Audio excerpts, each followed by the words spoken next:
평생 아이들을 가르쳤던 나는 올해로 63이 되었다. 은퇴한 지 3년째. 남편이 갑작스럽게 떠난 후 아들 내외와 함께 살기로 결정했던 건 내 인생 최악의 선택이었나 싶다. 35년 동안 교단에 섰던 나였다. 학부모들이 머리 숙여 인사하고 제자들이 스승의 날마다 찾아왔던 나였다. 그런데 지금은 뭐가 됐나? 집안에서조차 존재감이 없는 그림자 같은 사람이 되어버렸다. 처음엔 괜찮았다. 아들 준호가 먼저 제안했으니까. 엄마 혼자 계시면 외로우실 거라면서. 며느리 윤희도 웃으며 환영한다고 했었다. 큰 아파트에 방도 많으니 불편할 게 없을 거라고 했다. 그런데 언제부터였을까? 이 넓은 집이 숨막히는 감옥처럼 느껴지기 시작한 건 아마 이사 온 지 한 달쯤 됐을 때부터였나. 윤희가 부엌을 자기 왕국처럼 만들기 시작하면서부터. 아침마다 부엌에 나가면 윤희가 벌써 식사 준비를 끝내놓고 있었다. 내가 뭐라도 돕겠다고 하면 손사래를 쳤다. 어머님은 그냥 편히 계시라면서. 처음엔 배려인 줄 알았다. 지금은 안다. 내가 건드리는 게 싫었던 거라는 걸. 수십 년 살림 경험이 있는 나인데 이 집에선 아무것도 할 수 없었다. 손님도 아니고 식구도 아닌 애매한 존재.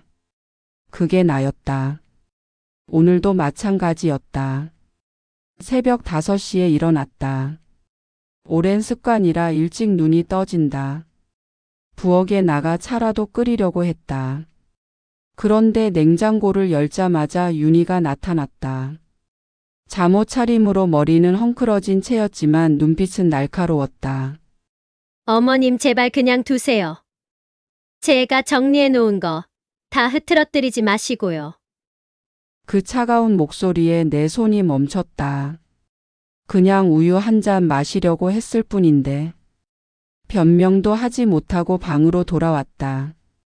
거실에 앉아 텔레비전을 보고 있으면 준호와 윤희가 속닥거리는 소리가 들렸다. 무슨 얘기인지는 모르겠지만 가끔 내 이름이 섞여 나왔다. 그럴 때마다 가슴이 철렁했다. 내가 뭘 잘못했나? 내가 너무 귀찮게 구나. 어제는 둘이 방에서 한참 얘기하다가 나왔는데 나를 보자 대화를 뚝 끊었다. 그 침묵이 얼마나 무거웠는지. 마치 내가 도둑 고양이라도 된 기분이었다. 점심은 늘 혼자 먹었다. 윤희는 직장에 다니고 준호도 회사에 있으니까. 혼자 라면을 끓여 먹으며 생각했다. 이게 내가 바라던 노후인가? 가족과 함께 있지만 혼자인 것보다 더 외로운 이 상황이. 창밖을 보니 맞은편 아파트 베란다에서 할머니 한 분이 화분에 물을 주고 있었다. 평화로워 보였다. 나도 저렇게 살 수 있을까? 저녁 식사 시간도 고역이었다. 준호는 휴대전화만 들여다보고 윤희는 딸 수진이 얘기만 했다. 수진이가 학원에서 1등 했다느니 친구들이 부러워한다느니. 내가 말을 꺼내면 건성으로 대답하고는 다시 자기들끼리 대화를 이어갔다. 마치 내가 투명 인간이 된 것 같았다. 오늘은 용기를 내서 옛날 얘기를 꺼냈다. 준호 어렸을 때 말이야 하고 시작했는데 윤희가 바로 끊었다. 어머님 그 얘기 벌써 10번은 들었어요. 준호도 거들었다. 엄마 옛날 얘기 그만하시고 밥이나 드세요. 식사가 끝나면 각자 방으로 흩어졌다. 나도 내 방으로 들어갔다.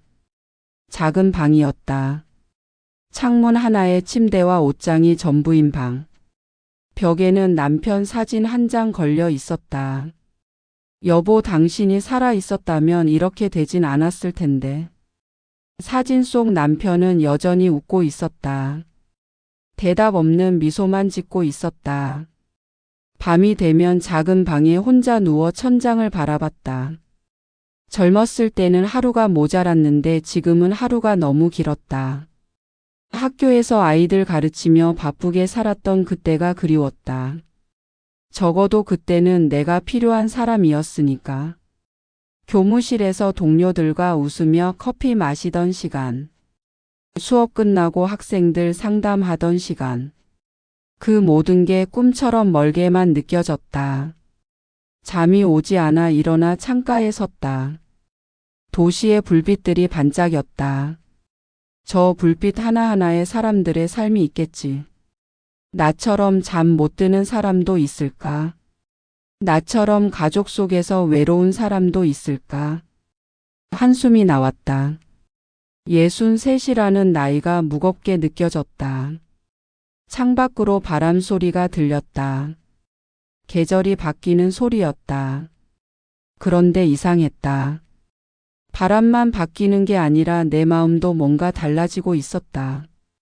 더는 이렇게 살 수 없다는 생각이 조금씩 자라나고 있었다.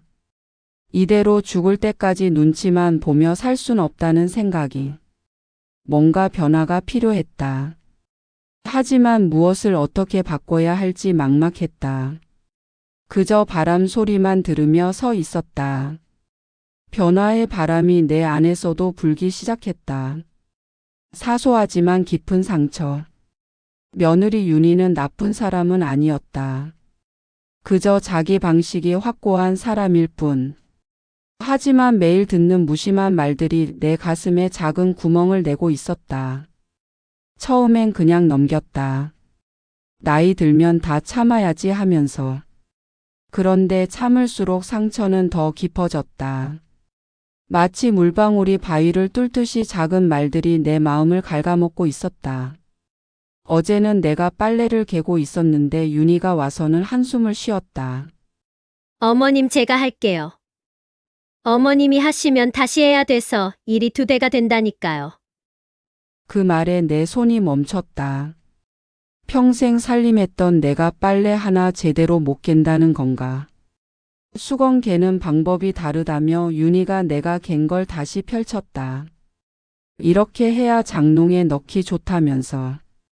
30년 넘게 살림한 내가 수건 개는 법도 모른다는 건가. 속으로 울컥했지만 아무 말도 하지 못했다. 오늘 아침엔 더 심했다. 손녀 수진이가 학교 가기 전에 내 방에 들렀다. 할머니, 오늘 친구들이랑 놀러 가기로 했어요. 재밌겠다 싶어서 용돈이라도 주려고 지갑을 찾는데 윤희가 들어왔다. 표정이 싸늘했다. 수진아 할머니 귀찮게 하지 마. 그리고는 나를 쳐다보며 말했다. 어머님 애한테 돈 주지 마세요. 버릇 나빠져요. 저희가 용돈 정해서 주고 있으니까 신경 쓰지 마세요. 내가 손녀한테 용돈 하나 못 준단 말인가. 수진이가 미안한 표정으로 나가는 걸 보며 눈물이 핑 돌았다. 할머니가 손녀한테 뭘 해주고 싶은 마음도 제가 되는 건가. 하지만 참았다. 여기서 울면 더 초라해질 것 같아서. 수진이는 그 뒤로 내 방에 잘 오지 않았다. 엄마한테 혼날까봐 무서운가 보다. 12살 손녀와의 거리마저 멀어지고 있었다. 지난주엔 내가 저녁을 준비했다가 큰 소리를 들었다. 준호가 좋아하는 갈비찜을 만들었다. 아침부터 장을 봐서 정성껏 준비했다. 그런데 윤희가 들어오더니 인상을 찌푸렸다. 어머님 오늘 외식하기로 했다고 아침에 말씀드렸잖아요. 언제 그런 말을 했는지 정말 기억이 나지 않았다. 내가 깜빡한 건가 싶어서 미안하다고 했더니 윤희가 말했다. 어머님 요즘 자꾸 깜빡하시는데 병원 가보셔야 하는 거 아니에요. 치매를 의심하는 건가. 그 말에 얼굴이 화끈거렸다. 준호도 거들었다. 엄마 요즘 좀 이상해요. 자꾸 같은 말 반복하시고. 내가 언제 같은 말을 반복했다는 거지. 하지만 반박하지 못했다. 혹시 정말 내가 이상한 건 아닐까 하는 두려움이 들었다. 그날 밤 혼자 인터넷으로 치매 자가 진단을 해봤다. 정상이었다. 하지만 안심이 되지 않았다. 가족들이 나를 그렇게 본다는 게 서글펐다. 점심때는 혼자 밥을 먹었다. 윤희는 친구들 만나러 나갔고 준호는 회사에 있었다.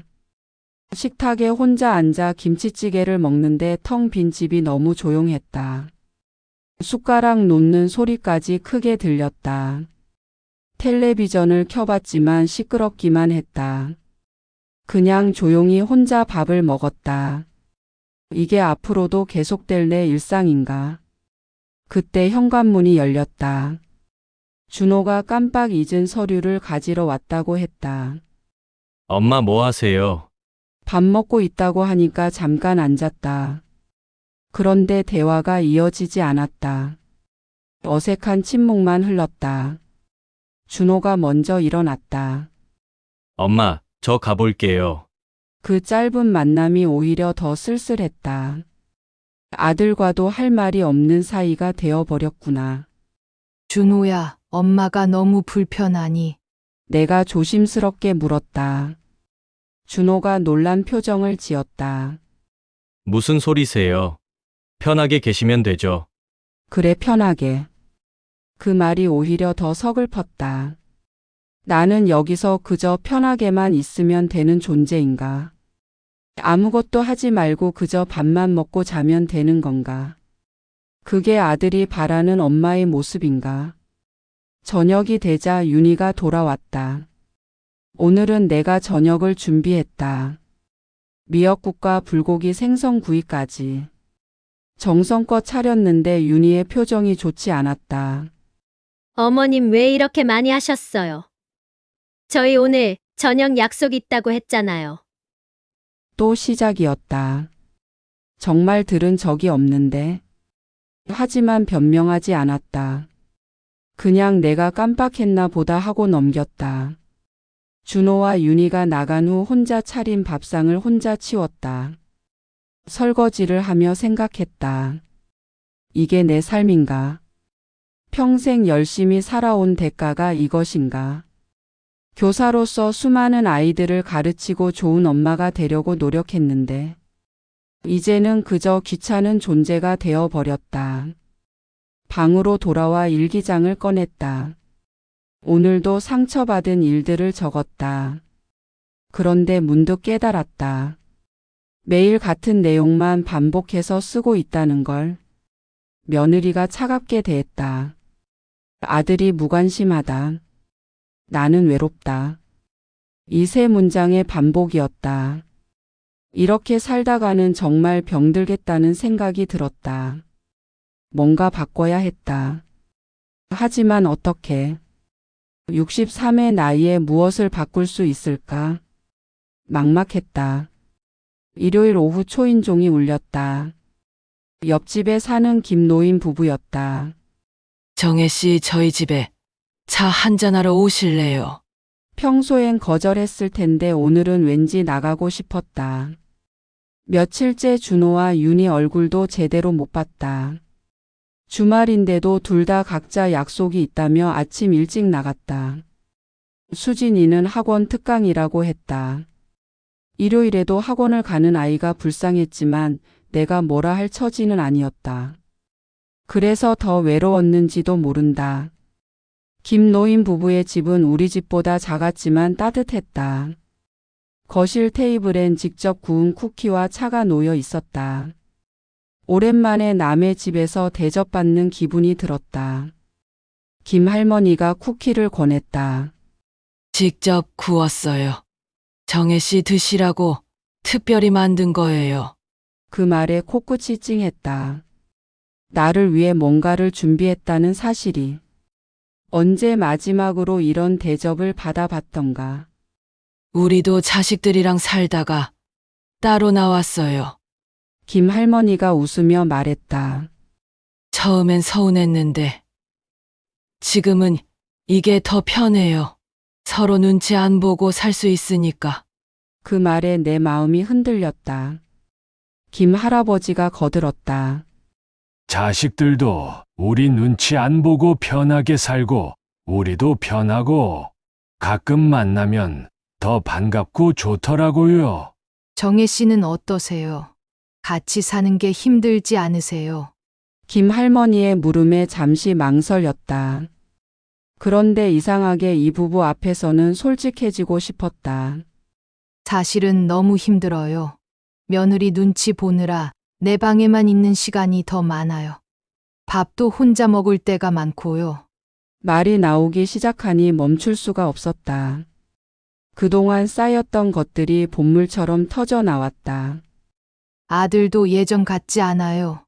엄마보다는 아내 편이고 나는 그저 같은 집에 사는 노인일 뿐이에요. 손녀한테 용돈도 맘대로 못 주고 부엌에서 뭘 하려고 하면 다 막아요. 내가 뭘 잘못 건드릴까봐 평생 살림하며 살았는데 이제는 아무것도 못하는 사람이 됐어요. 말하다가 눈물이 났다. 창피했지만 멈출 수가 없었다. 김 할머니가 내 손을 잡았다. 따뜻한 손이었다. 우리도 그랬어요. 큰아들네 집에서 3년 살았는데 정말 힘들었죠. 며느리가 나쁜 사람은 아닌데 서로 불편한 거예요. 우리 세대랑 요즘 젊은 사람들이랑은 사는 방식이 달라요. 그래서 결국 나왔어요. 처음엔 자식들이 서운하다고 했지만 지금은 다들 잘 지내요. 2시간 동안 수다를 떨었다. 젊었을 때 이야기, 자식 키운 이야기, 요즘 세상 돌아가는 이야기. 김 할아버지는 내 의견을 물어봤고 김 할머니는 맞장구를 쳐줬다. 이렇게 내 말에 귀 기울여주는 사람들이 있다는 게 새삼 고마웠다. 얼마나 오랜만인가. 누군가와 마음 터놓고 대화하는 게. 내가 하는 말에 고개를 끄덕여주고 공감해주는 사람이 있다는 게. 그런데 정혜 씨는 왜 따로 안 나가세요? 돈이 문제라면 작은 집이라도 구해서 나가는 게 나을 것 같은데. 김 할머니의 질문에 답을 못했다. 왜 안 나가는 거지? 돈이 없어서가 아니었다. 퇴직금도 있고 그동안 모은 돈도 있었다. 두려워서였나? 60이 넘어서 혼자 사는 게, 아니면 자식과 떨어져 산다는 게 남들 보기에 창피해서였나? 용기가 없어서인 것 같아요. 평생 누군가와 함께 살았는데 이제 와서 혼자 살 자신이 없어서요. 내 대답에 김 할아버지가 웃었다. 처음엔 다 그래요. 우리도 무서웠어요. 그런데 막상 나와보니까 괜찮더라고요. 오히려 더 좋아요. 자유롭고 편하고 하고 싶은 거 하면서 살 수 있으니까. 집으로 돌아오는 길에 생각했다. 내가 원하는 건 거창한 게 아니었다. 그저 내 이야기를 들어주고 나를 한 사람으로 대해주는 것. 그런 평범한 일상이었다. 김노인 부부와 보낸 2시간이 지난 한 달보다 더 행복했다. 왜 나는 이런 행복을 포기하고 있는 걸까? 무엇이 나를 붙잡고 있는 걸까? 집에 들어서니 거실에서 준호와 윤희가 대화를 나누고 있었다. 내가 들어오자 대화를 멈췄다. 어디 다녀오셨어요? 윤희가 물었지만 진짜 궁금해서 묻는 게 아니란 걸 알았다. 그냥 인사치레였다. 옆집에 다녀왔다고 짧게 대답했다. 더 설명하고 싶지 않았다. 어차피 관심도 없을 테니까. 저녁을 먹으며 김노인 부부 이야기를 꺼냈다. 참 좋은 분들이더라. 가끔 놀러 가도 되겠지? 그런데 준호가 미간을 찌푸렸다. 엄마 너무 친해지지 마세요. 남의 일에 끼어들면 피곤해져요. 내가 뭘 끼어든다는 건지. 그냥 이웃끼리 차 한 잔 마신 것뿐인데. 하지만 더 말하지 않았다. 말해봤자 또 내가 이상한 사람 되는 것 같아서. 그날 밤 김 할머니가 했던 말이 계속 맴돌았다. 자식들과 떨어져 사는 게 서로에게 더 좋을 수도 있다고. 처음엔 말도 안 된다고 생각했는데 지금은 그 말이 맞는 것 같기도 했다. 적어도 지금보다는 나을 것 같았다. 서로 상처 주고받으며 사는 것보다는. 창밖을 보니 보름달이 떠 있었다. 저 달처럼 나도 혼자 빛날 수 있을까? 아니, 혼자가 아니어도 된다. 나를 있는 그대로 받아주는 사람들과 함께라면 그런 삶이 가능할까? 김노인 부부를 보니 가능할 것도 같았다. 용기만 있다면 그 용기를 어디서 찾아야 할까? 잠이 오지 않는 밤이었다. 화요일 아침 부엌에서 사건이 터졌다. 내가 아침 일찍 일어나 된장찌개를 끓이고 있었다. 준호가 요즘 입맛이 없다고 해서 정성껏 준비한 거였다. 윤희가 부엌으로 들어오더니 얼굴이 확 굳었다. 어머님, 제가 아침은 알아서 한다고 했잖아요. 왜 자꾸 제 영역을 침범하세요? 영역이라는 말에 가슴이 쿵 내려앉았다. 내가 뭘 침범했다는 거니? 그냥 아들 밥 한 끼 챙기려고 한 것뿐인데. 그 말을 하려는데 윤희가 먼저 말을 이었다. 어머님 방식대로 하시면 제가 다시 정리해야 돼요. 그냥 쉬세요. 제발. 제발이라는 말이 비수처럼 꽂혔다. 내가 그렇게 귀찮은 존재인가? 눈물이 나려는 걸 꾹 참고 방으로 들어왔다. 문을 닫고 침대에 앉아 한참을 울었다. 점심때 준호한테 전화가 왔다. 엄마 아침에 윤희한테 들었어요. 왜 그러세요? 우리가 다 알아서 할 테니까 신경 쓰지 마세요. 아들의 말투도 차가웠다. 엄마 편은 아무도 없었다.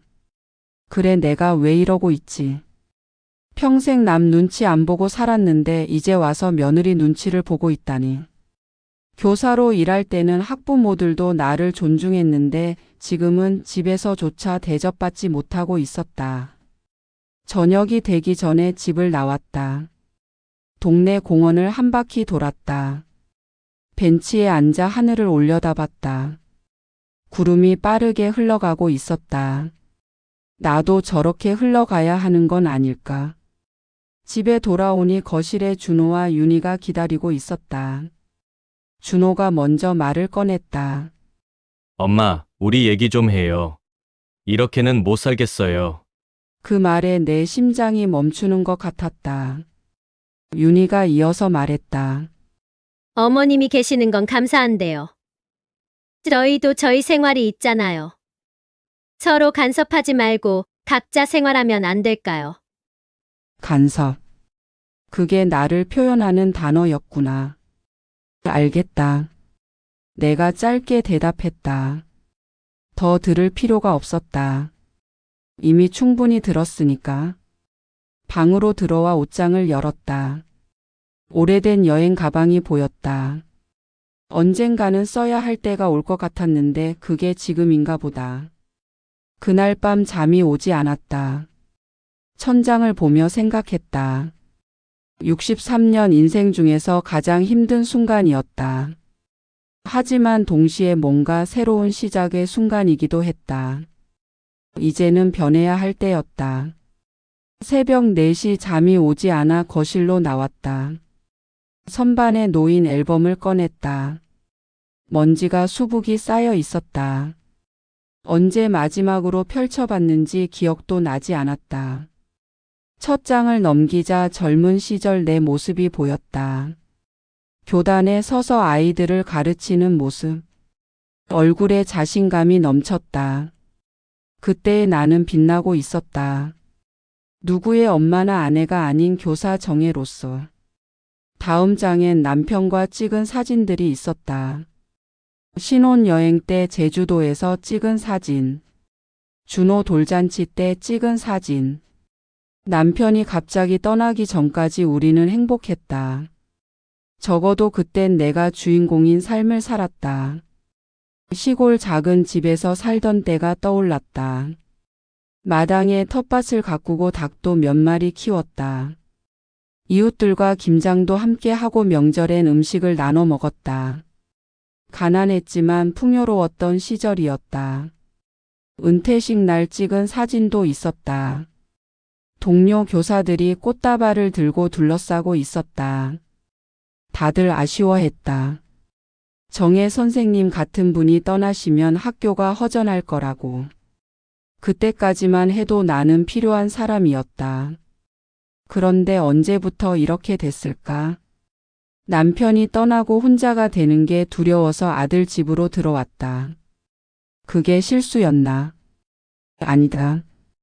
그때는 그게 최선이라고 생각했으니까. 앨범을 덮고 일어났다. 창밖이 어슴풀에 밝아오고 있었다. 새벽 공기가 차가웠지만 상쾌했다. 문득 깨달았다. 나는 아직 끝나지 않았다. 인생의 새로운 장을 시작할 수 있다. 핸드폰을 꺼내 인터넷을 검색했다. 작은 마을 임대주택, 바닷가 전원주택, 여러 곳이 나왔다.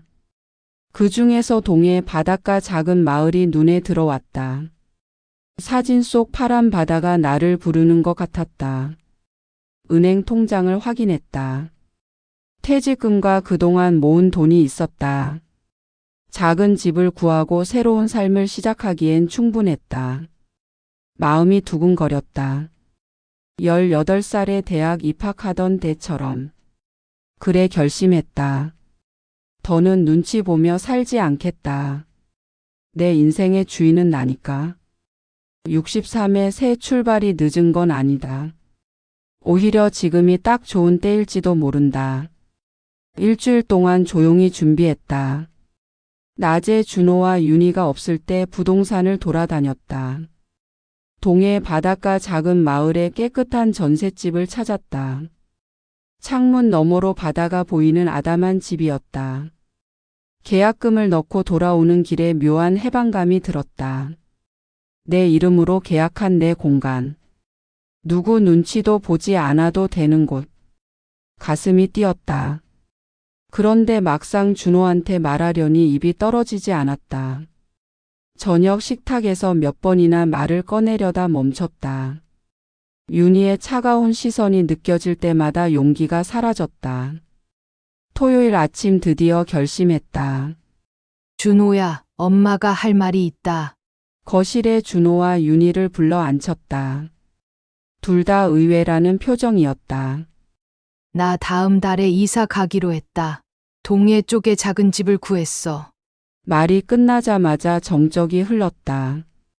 준호가 먼저 입을 열었다. 엄마 무슨 소리예요? 갑자기 왜요? 갑자기가 아니야. 오래 생각한 거다. 너희도 불편하고 나도 불편하잖니. 서로 떨어져 지내는 게 나을 것 같아. 내 말에 윤희가 당황한 표정을 지었다. 어머님, 저희가 뭘 잘못했나요? 그런 게 아니라 혼자 지내면 외로우실 텐데.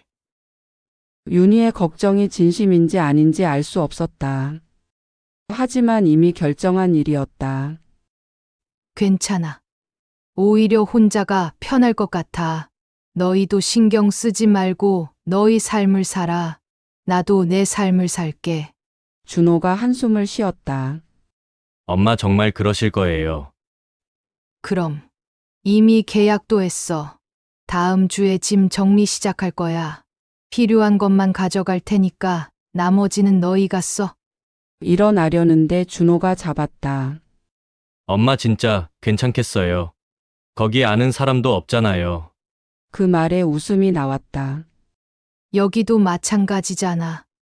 아는 사람이 있어도 마음이 통하지 않으면 소용없더라. 방으로 돌아와 짐을 정리하기 시작했다. 필요한 것과 필요 없는 것을 구분했다. 생각보다 꼭 필요한 게 많지 않았다. 옷 몇 벌, 책 몇 권, 사진 몇 장. 그게 전부였다. 창밖을 보니 석양이 지고 있었다. 붉은 노을이 하늘을 물들였다. 저 노을 너머에 새로운 삶이 기다리고 있을 거다. 두렵기도 했지만 설레기도 했다. 63세 느끼는 이 떨림이 싫지 않았다. 이사 날이 밝았다. 준호가 차를 운전해서 동해까지 데려다 줬다. 가는 내내 말이 없었다. 가끔 백미러로 나를 쳐다보는 게 보였지만 뭐라 말하진 않았다. 바닷가 마을에 도착하자 짠 공기가 폐 속으로 들어왔다. 깊게 숨을 들이쉬었다. 몸속 묵은 것들이 씻겨 나가는 기분이었다. 준호가 짐을 나르며 말했다. 엄마 정말 여기서 살 거예요. 그럼. 봐, 경치가 얼마나 좋니? 저기 바다도 보이고 산도 가깝고 공기도 맑잖아. 준호가 고개를 끄덕였다. 그래도 적적하면 언제든 연락하세요. 자주 올게요. 자주는 안 와도 돼. 명절 때나 얼굴 보면 되지. 너희도 바쁜데. 내 말에 준호가 쓸쓸한 표정을 지었다. 하지만 더 붙잡지 않았다. 서로에게 이게 최선이란 걸 알고 있었으니까. 준호가 떠나고 혼자 남았다. 작은 집이지만 내 마음대로 꾸밀 수 있는 공간이었다. 부엌에 그릇을 정리하고 거실에 화분을 놓았다. 방엔 좋아하는 그림을 걸었다. 저녁이 되자 옆집 할머니가 찾아왔다.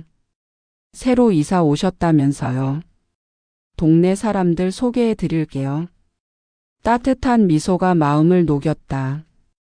그날 저녁 동네 사람들과 함께 식사했다. 다들 궁금해했다. 어떻게 여기까지 오게 됐는지. 간단히 설명했더니 다들 고개를 끄덕였다. 우리도 다 사연이 있어요. 여기는 그런 사람들이 모여 사는 곳이에요. 그 말이 위로가 됐다. 집에 돌아와 베란다에 섰다. 파도 소리가 들렸다. 달빛에 반짝이는 바다가 아름다웠다. 이런 풍경을 매일 볼 수 있다니. 가슴이 벅찼다. 핸드폰이 울렸다. 준호였다. 엄마 잘 도착했어요? 밥은 드셨고요? 걱정하는 목소리였다. 응, 잘 있어. 너희도 저녁 먹었니? 그래요, 조심하세요. 전화를 끊고 미소가 지어졌다. 이제야 숨이 쉬어졌다. 답답했던 가슴이 뻥 뚫리는 기분이었다. 내일은 뭘 할까? 시장 구경도 가고 바닷가 산책도 하고. 할 일이 많았다. 내 마음대로 할 수 있는 일들이. 침대에 누워 천장을 봤다. 낯선 천장이었지만 무섭지 않았다. 오히려 편안했다. 오랜만에 깊은 잠에 빠져들었다. 파도 소리가 자장가처럼 들렸다. 이사 온 지 석 달이 지났다. 매일이 새로웠다. 아침엔 바닷가를 산책하고 오후엔 시장에서 장을 봤다. 저녁엔 이웃들과 수다를 떨었다. 단순하지만 충만한 하루들이었다. 어느 날 문득 생각이 났다. 평생 책을 좋아했는데 요즘 사람들과 책 이야기를 나눌 곳이 없더라. 그래서 작은 계획을 세웠다. 동네에 작은 책방을 열면 어떨까? 막상 실행하려니 겁이 났다. 63의 새로운 사업이라니. 하지만 이웃들이 응원해줬다. 우리 동네에 책방이 있으면 좋겠다면서. 그 말에 용기를 얻었다. 작은 상가를 임대했다. 월세가 부담스럽지 않은 아담한 공간이었다. 벽에 책장을 만들고 가운데 테이블과 의자를 놓았다. 커피 머신도 하나 들여놨다. 책을 읽으며 차를 마실 수 있는 공간. 책은 내가 아끼던 것들과 중고 책방에서 구한 것들로 채웠다. 문학, 역사, 철학, 요리책까지. 다양한 책들이 책장을 채워갔다. 정리하면서도 즐거웠다. 이 책들이 누군가에게 읽힐 생각을 하니. 간판을 달던 날 동네 사람들이 구경 왔다. 바다가 보이는 책방이라는 이름이 마음에 든다면서. 개업 선물로 화분도 가져오고 떡도 돌렸다. 작은 축제 같았다. 첫 손님은 10살짜리 꼬마였다. 동화책을 찾는다고 했다. 골라준 책을 품에 안고 가는 모습이 귀여웠다. 그 다음은 할아버지가 왔다. 신문 보러 매일 올게요. 그 약속을 정말 지키셨다. 한 달쯤 지나자 단골들이 생겼다. 점심시간에 오는 직장인, 학교 끝나고 오는 학생들, 산책 나온 노부부. 다들 책을 빌려가거나 차를 마시며 시간을 보냈다. 가끔은 서로 책 이야기도 나눴다. 이 책 어땠냐고 물으면 저마다 느낀 점을 얘기했다. 그런 대화가 참 좋았다. 동네 아주머니들도 자주 왔다. 처음엔 구경만 하다가 이제는 편하게 앉아서 수다를 떨었다. 정혜 씨 여기 와서 참 잘했어요. 우리도 갈 곳이 생겼잖아요. 그 말에 뿌듯했다. 나만 필요했던 게 아니었구나. 다들 이런 공간을 원했구나. 책방에서 작은 모임도 시작했다. 일주일에 한 번 책 읽고 이야기 나누는 시간. 처음엔 서너 명이었는데 이제는 10명이 넘게 모였다. 각자 읽은 책을 소개하고 느낀 점을 나눴다. 선생님 하던 시절이 떠올랐다. 하지만 그때와는 달랐다. 지금은 내가 가르치는 게 아니라 함께 배우고 있었다. 어느 날 준호가 찾아왔다. 엄마, 여기가 그 책방이에요. 인터넷에서 봤어요. 유명하던데요. 놀란 표정이었다. 사실 며느리 윤희도 함께 왔다. 어머님 멋지세요. 진짜로. 처음으로 진심 어린 칭찬을 들었다. 윤희가 책장을 둘러보며 감탄했다. 어머님이 이런 걸 하실 줄 몰랐어요. 정말 대단하세요. 준호도 덧붙였다. 엄마가 이렇게 활기차 보이는 건 처음이에요. 정말 잘하신 것 같아요. 그날 저녁 가족이 함께 밥을 먹었다. 예전과 달랐다. 서로를 독립된 존재로 인정하니 대화가 편해졌다. 윤희도 자연스럽게 웃었다.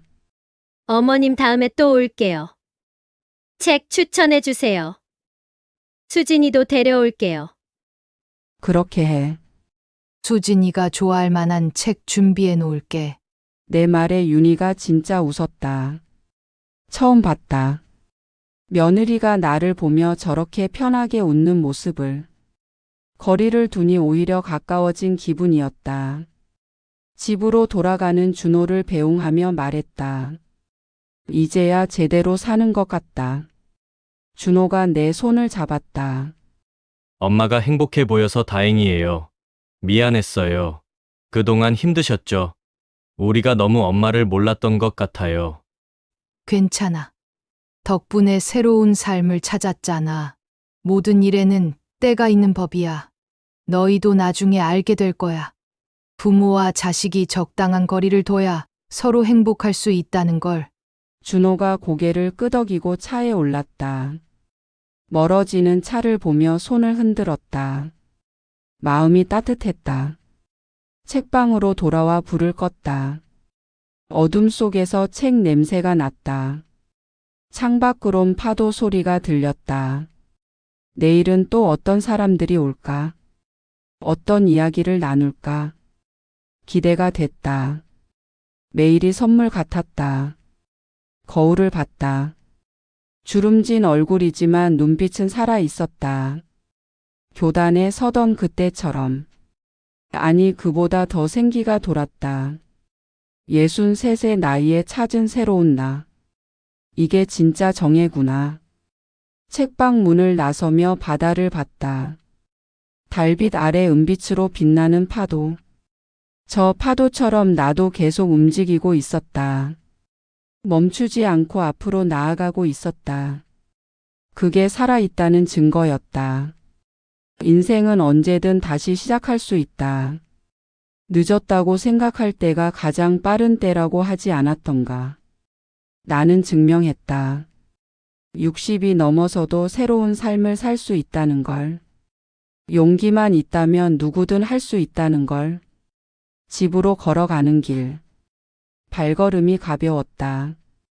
내일 아침엔 일찍 일어나 빵을 구워야지. 책방에 오는 손님들에게 대접할 거야. 그런 생각을 하니 웃음이 났다. 63에도 내일이 기다려지다니. 이런 게 행복이구나. 파도가 밀려왔다 빠져나갔다. 그 리듬이 내 심장 박동 같았다. 살아있다. 나는 여전히 살아있고 내일은 더 살아있을 것이다. 그 확신이 나를 든든하게 받쳐주고 있었다. 정의 인생 2막은 이제 시작이었다.